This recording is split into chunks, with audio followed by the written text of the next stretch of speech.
1984 number হাদিস। আন্না রাসূলুল্লাহ সাল্লাল্লাহু আলাইহি ওয়াসাল্লাম মান সামা রমাদান সুম্মা আতবাহু সিত্তা মিন শাওয়াল কানা কাসিয়ামিদ দাহার। যে বান্দা রমজান মাসের সিয়াম পালন করিল, তারপর শাওয়াল মাসের 6টি রোজা করিল, কানা কাসিয়ামিদ দাহার, সে যেন সারা বছর রোজা করিল। আল্লাহ রাব্বুল আলামিন তার কালামে ইরশাদ করেন, মান জাআ বিল হাসানাতি ফালাহু আশরু আমসালিহা। বনি আদমের নেক কাজ একে 10 গুণ বৃদ্ধি করা হয়। রমজান মাসের 1 মাস রোজা করার বদলে আল্লাহ তাআলা 300 দিন রোজা রাখার সওয়াব দান করেন, একে 10 গুণ।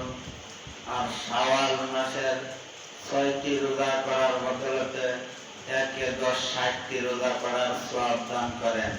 এটা রাসূল সাল্লাল্লাহু আলাইহি সাল্লাম জানাইলেন। সহিহ মুসলিমের 1984 নম্বর হাদিস। আন্না আবু আইয়ুব আনসারী রাদিয়াল্লাহু আনহু থেকে বর্ণিত, আন্না রাসূলুল্লাহ সাল্লাল্লাহু আলাইহি ওয়াসাল্লাম মান সামা রমাদান সুম্মা আতবাহু সিত্তা মিন শাওয়াল কানা কাসিয়ামিদ দাহার।